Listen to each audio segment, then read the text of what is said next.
What's up YouTube? It's your girl Rochelle and I'm back with another video. Thank you guys for tuning in. I am here to share my May 2021 budget with y'all. I can't believe that it's May. I'm still not over it, but ready or not, let's dive in. Now, first off, I want to say a quick hello and thank you to everyone who has been liking, sharing, and subscribing to my channel. Thank you, thank you, thank you. And I hope we can continue to stay motivated to stay on budget, pay off debt, grow our savings, grow our investments, and live our best financial life. Now, if you want more tips on how to win with your money, make sure you check out my website, RochelleAdamson.com, where you can sign up to be notified when my site goes live, and I can't wait to share all the details with you. So I am inside of my Good Notes app on my iPad, where I have all of my budget trackers all lined up and ready to go. So I have my monthly budget and monthly review. I have 4 weeks worth of paycheck budgets and cash breakdowns.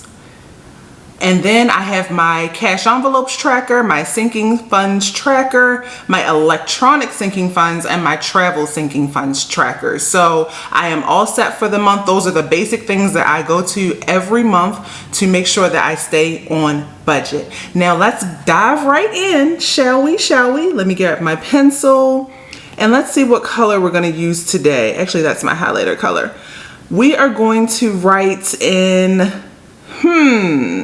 let's try a green this time. Let's mix it up. And for the month, we're talking about our monthly budget, so let's make it even bigger. This is for the month of May. And we are scheduled to bring in a total of $6,400. Now, I always try to underball my income on purpose because I want to make sure that our bills are paid and that we don't count our chickens, so to speak, before they've hatched. I like to do a projected budget, but I always do the lower end of the budget. All right, so let's talk about these categories. So first up, let's talk about savings. Savings is going to get the most of our budget so far. Savings is going to get $2,339, and that money is going straight into a regular savings. So we'll just put, so this is money that we can touch if we want to cash flow an expense, but it is not a part of our emergency fund. And the reason we're putting so much money to the side for May is because we do have some decisions to make. We do have some things to purchase, and I just want to be ready for that. Next up, let's come on down to the personal box, and we are going to put $850 into personal. Now that's money for my husband, myself, Eva, and any items that we might need for the house. Next up is our debt. So right off the bat, I split it in half. We have our regular debt payment for our mortgage, which is going to be $640. And if you caught my last video, you know about my good news. We have paid our kitchen renovation in full, and it's time to dive right back into this mortgage. So we are going to do our regular $640, which is our snowball payment in addition to that. And so we can expect to make $1,280 automatically toward our mortgage. Now, I'm pretty sure most of this will be going to the mortgage, but we'll see. We'll see. We want to play it safe first off. Okay, now the other thing I want to save for is home repairs, because now we're done with the house almost with the major renovations, and it's time to start tackling some of the smaller projects. And so I also like to leave money for home maintenance, you know, just in case something happens with the house, you know. And so $600 is going for home repairs. Next up, let's talk about food. I'm kind of jumping all over. Food is going to get about $400, and that's going to be for groceries. And so far we have been doing well with meal planning. That's really helped us to manage our grocery budget a lot better, and I can't say enough about it. I'm in love.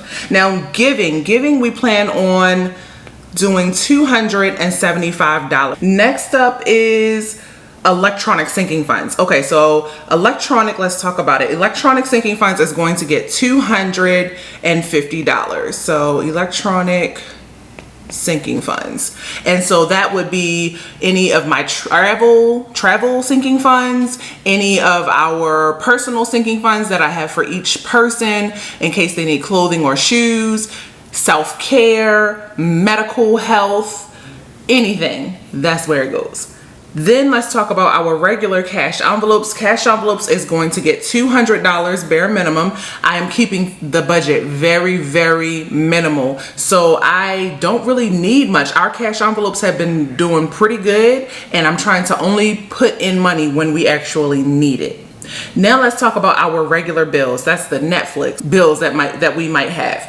Regular bills is going to come to $186, and that is bills for our personal home expenses and our business. And so I might, pay for things annually, and then I divide it up by 12 months, and whatever amount I put it to the side in this bucket. Then the last category that we're going to talk about is investments. So investments, we'll go ahead and put that under, where should we put that? It's kind of a form of savings. I am going to put $20 to the side for Eva's investments so that she can work on her investment skills for the stockpile, using the Stockpile app. Love that app. She's able to log into it on her devices. She's able to look at different investors and any opportunities she likes. She can go ahead and start buying shares. And the nice part is that it's just like Robinhood. If she doesn't have the full amount for one share, she can purchase a portion of a share. Just teaching life skills, getting her started early, and she's doing really good. Her portfolio looks really good. It's really diverse. So I'm going to add all this up and make sure that it equals $6,400.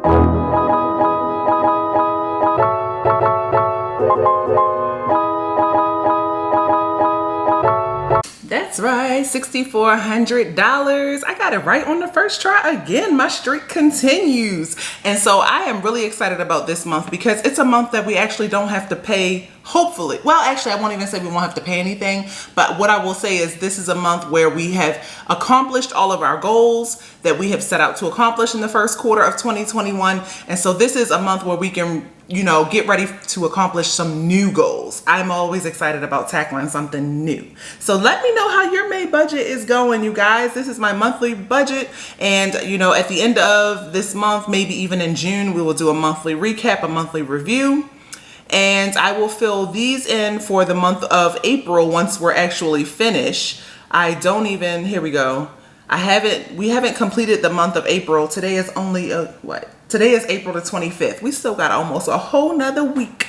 So I'm not gonna, close out the budget yet, but it's all set up and ready to go. And then I also want to update my trackers for annual overview. And so that'll be the debt payoff, the net worth tracker, and the savings tracker. And I'll do the annual budget too, just to see how much money we are bringing in over time. Well, I think that's it. Yep, that's the month. Oh, I need to do the monthly review for March. We'll do it all. We're going to get all the way caught up. Okay. I'm not going to leave you guys hanging. It holds me accountable. I appreciate it. And I'm not scared of it. I'm not scared. Well, that's all for today. Nice, quick, simple video. I hope you guys are having a wonderful weekend, and I'll see you guys in the next video. Until then, peace, love, and budgets.